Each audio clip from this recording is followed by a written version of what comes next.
이번 수요일 세미나에서는 도메인 어댑테이션 쪽의 기초 부분을 좀 준비를 했습니다. 그래서 이번엔 도메인 어댑테이션에 대해서 좀 알아보도록 하죠. 도메인 어댑테이션의 먼저 개념과 필요성을 먼저 한번 보겠습니다. 우리는 한 10년 동안 이 머신러닝을 이용해서 많은 문제를 풀어왔어요. 그래서 이 머신러닝 모델의 실험 단계에서 가장 많이 하는 것이 어떤 데이터셋이 셋업이 되었을 때 그것을 데이터셋을 트레인이나 밸리데이션 셋과 같이 스플릿을 하고 가장 많이 하는 것이 이 트레인 퍼포먼스와 밸리데이션 퍼포먼스를 비교해서 확인을 하고 테스트 결과를 주기적으로 확인하는 작업일 것입니다. 그런데 이 많은 경우에서 트레인 셋과 밸리데이션 셋, 테스트 셋의 이 디스크립션 차이로 인해서 성능이 처참하게 무너지는 현상을 좀 쉽게 많이 볼 수 있습니다.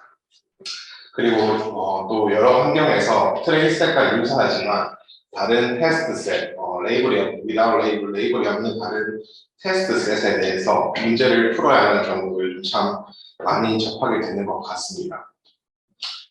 이를테면 예를 들어서 반도체 도면에서 경우에 따라 어떤 반도체 데이터를 한번 보았는데 굉장히 그 코스트가 굉장히 많이 드는 경우가 많습니다. 그래서 이런 경우에 이와 원래 트레인 데이터와 굉장히 유사한 어떤 시뮬레이션 데이터를 구성을 하고 시뮬레이션 데이터를 학습을 해서 실제 데이터에서 성능이 나오도록 하는 것을 기대한다거나 혹은 자율주행에서 모든 환경에 어떤 이미지와 레이블이 페어된 페어 데이터를 구할 수가 없을 것인데 그럼에도 불구하고 많은 환경에서 자율주행에서 생길 수 있는 많은 환경에서 일반화가 잘 되도록 하거나 특정 레이블이 없는 환경에서도 잘 되도록 하고 싶은 작업이 요즘 꽤 많이 보이는 것 같습니다.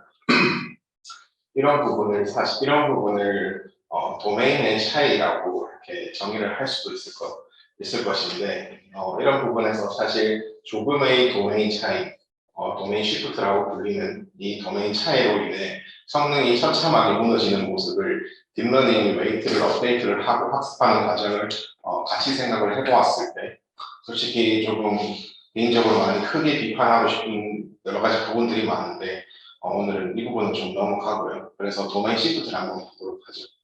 도메인 시프트는 학습 데이터, 여기 도메인 어댑테이션에서 소스 데이터라고 불리는 학습 데이터와 테스트 데이터, 타겟 데이터의 분포 차이를 의미를 하게 됩니다. 예를 들어서 같은 컵을 카메라로 찍은 것과 손으로 캐리커처 스타일을 그렸을 경우도 생각을 할 수가 있습니다. 이것은 사실 극단적인 예시라서 도메인 시프트가 굉장히 큰 이미지인데 다른 예시로 DSLR 카메라 이미지와 웹캠 이미지의 경우를 생각을 해보면 이것도 도메인 시프트라고 볼 수 있겠습니다. DSLR 카메라로 학습한 것이 웹캠 이미지로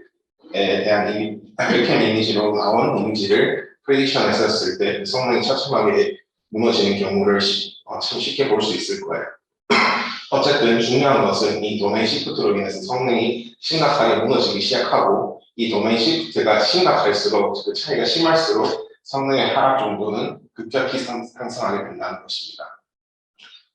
이걸 스페이스상에서 좀 생각을 해보면 소스 도메인과 타겟 도메인 데이터가 이렇게 구성된다고 생각을 할 수가 있을 것 같습니다. 그래서 각 도메인 어댑테이션에서 기본적으로 알면 좋은 티어리를 좀 보겠습니다.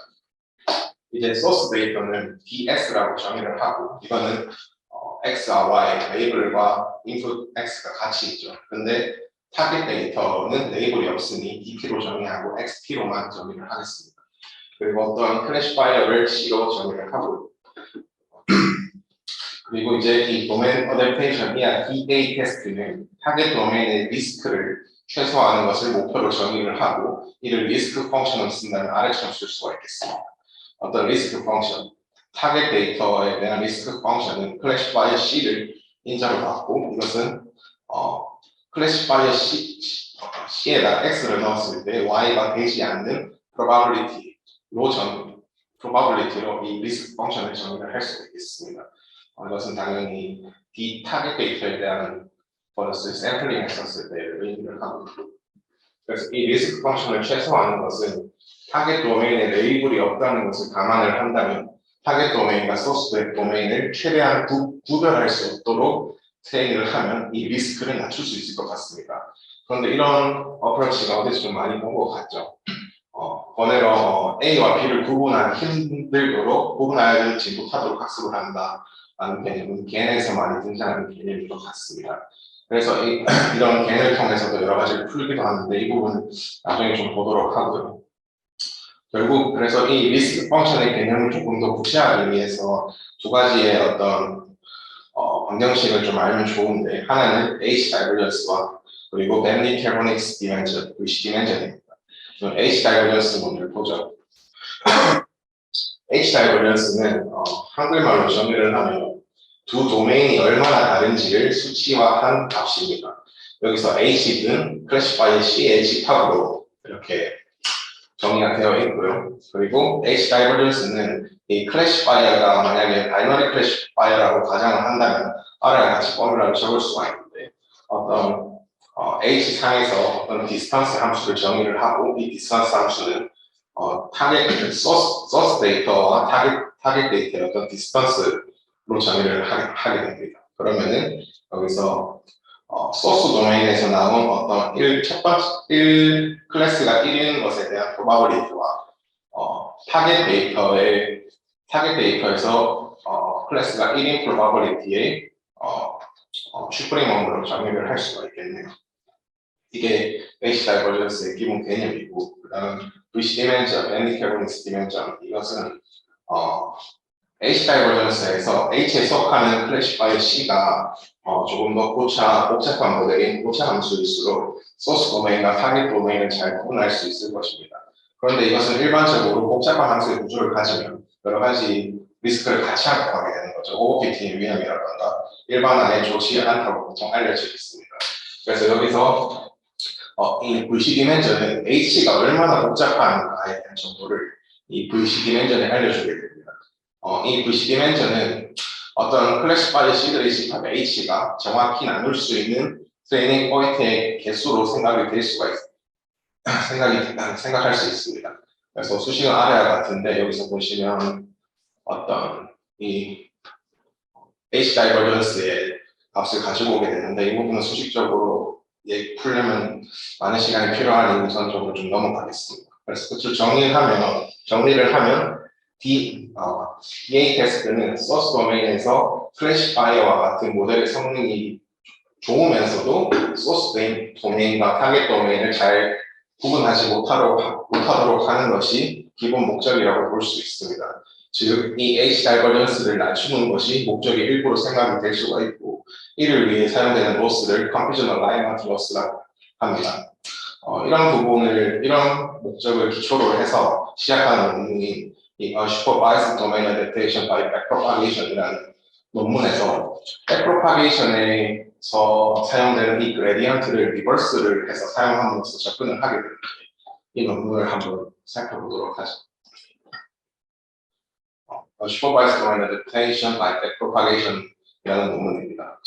이 도메인 어댑테이션에서 거의 항상 이 서두로 나오게 되는 기초가 되는 논문입니다.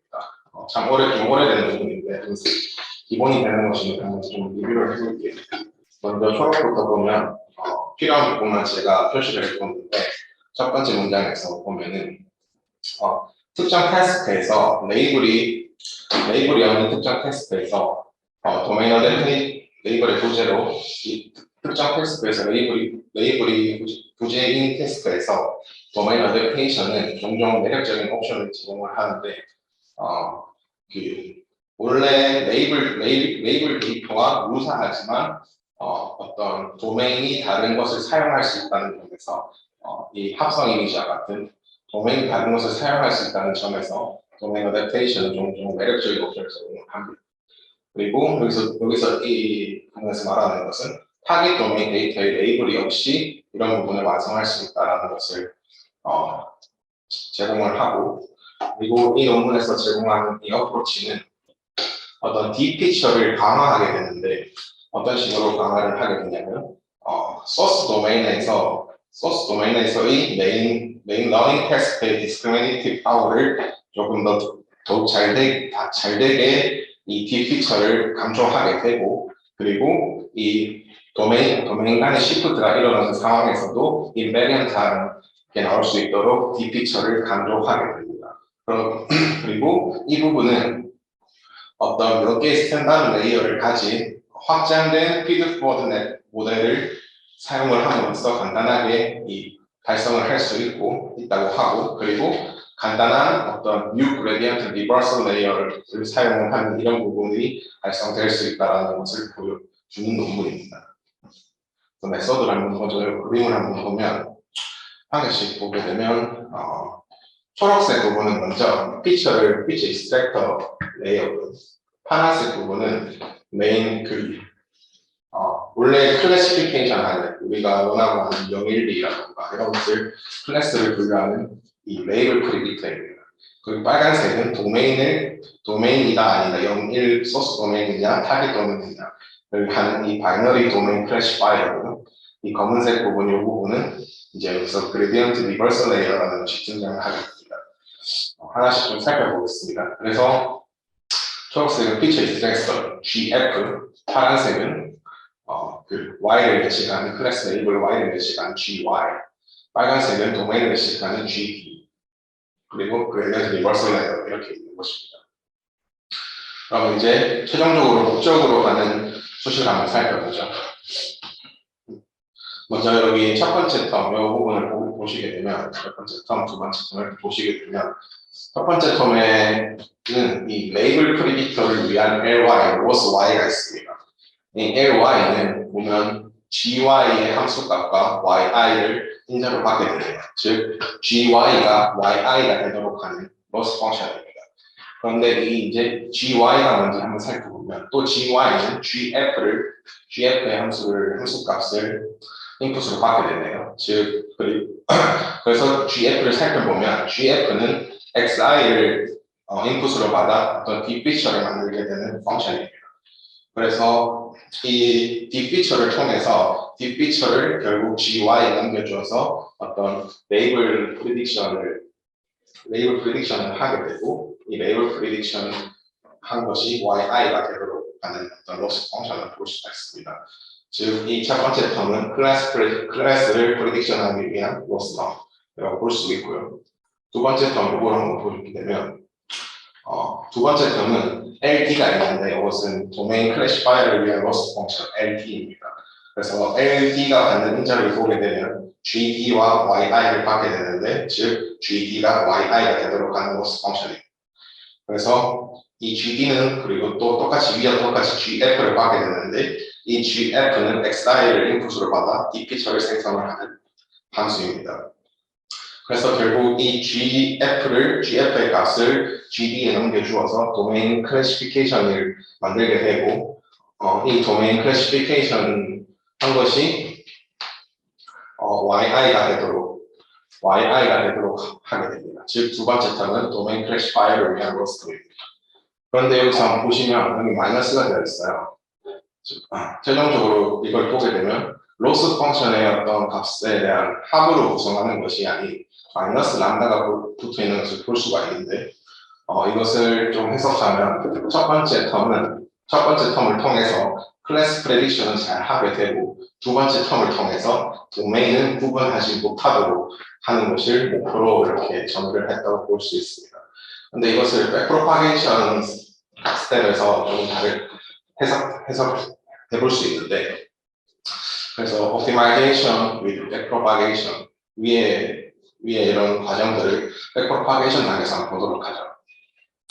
이런 위의 구조들을 그레디언트 리버스 레이어를 통해서 backpropagation 프로세스에서 해결할 수가 있습니다. 이 소식들을 밑에서부터 천천히 보도록 하겠습니다. 그래서 뮤는 우리가 흔히 알파라고 많이 쓰는 러닝 레이트고, 같은 세타 D부터 보게 되면 세타 D는 똑같이 올드 세타, 뉴 세타 되는 거죠. 일반적으로 우리가 가장 많이 보게 되는 그레디언트 디센트에 가장 간단한 수식입니다. 즉, 이 로스 D, LD 도메인 로스를 통해서 세타 D를 그레디언트 디센트로 업데이트를 하게 되고, 세타 Y도 똑같이 로스 Y, 클래스 레이블을 잘 되도록 하는 플래시 파이어 로스 LY를 기반으로 그레디언트 디센트를 통해 세타 Y를 업데이트를 하게 됩니다. 세타 F는 뭔가 좀 다르네요. 이건 좀 천천히 보겠습니다.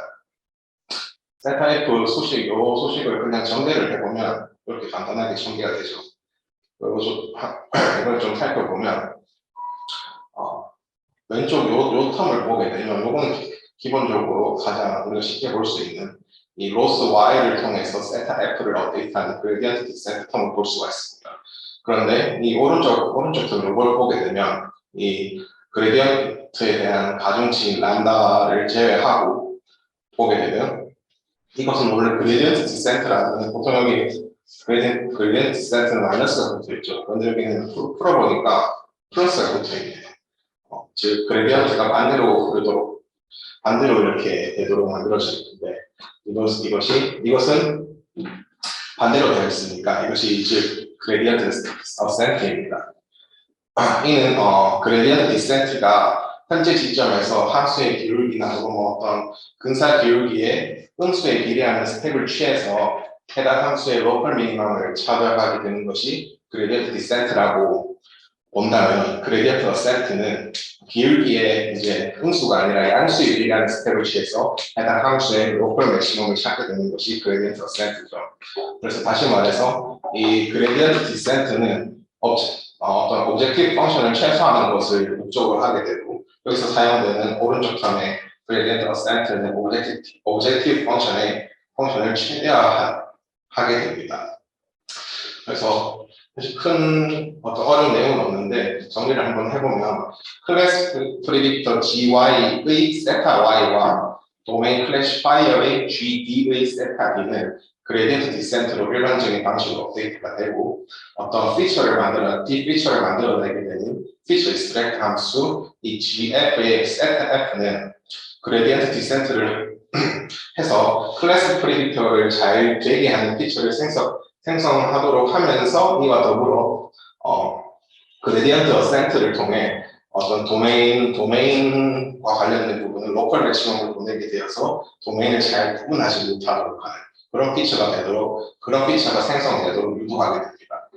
즉, 이 클래스 프리딕터 GY와 도메인 클래시파이어 GD의 레이어를 백프로파게이션으로 업데이트를 하는데 거기서 필요한 피처인 GF는 클래스 프리딕터 GY의 그레디언트와 도메인 클래시파이어의 GD의 이 그레디언트의 리버스를 줘서 리버스 그레디언트로 업데이트를 하게 됩니다. 여기까지가 크게 어렵지 않은 논문이고 이게 기초가 되는 논문이었습니다.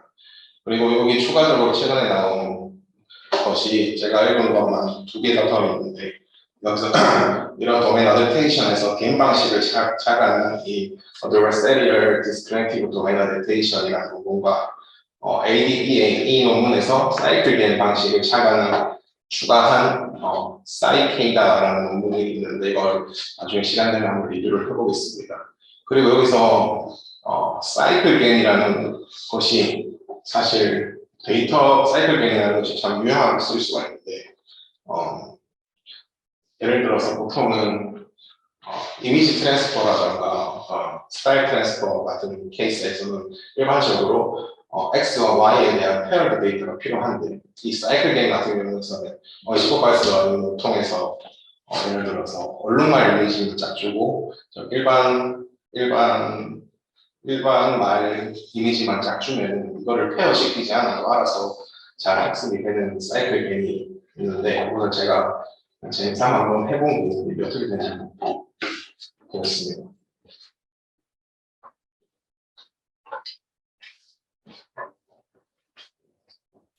그냥 보죠.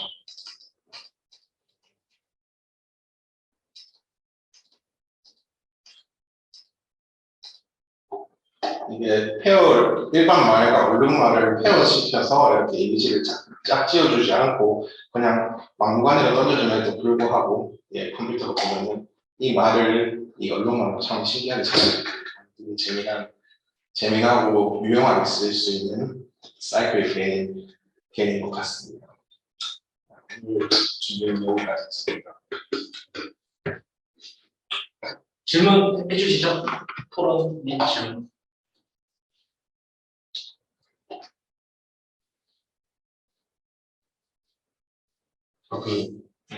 타겟 데이터가 라벨이 없는 게 필요하다고 하는데 어떤 점인가요? 네? 그 발표 중에 unlabeled 타겟 데이터 is necessary라고 쓰셨는데 어떤 점에서 그 필요하고 그러니까 라벨이 없는 데이터가 필요한가요? 라벨이 없는 데이터가 필요하다는 것을 반대로 해석하려면 타겟 데이터에 라벨이 필요하다. 그러니까 타겟 데이터에 라벨이 없어도 소스 도메인 어덴테이션을 잘 수행하도록 만들 수 있다는 것이 목적인 것 같습니다.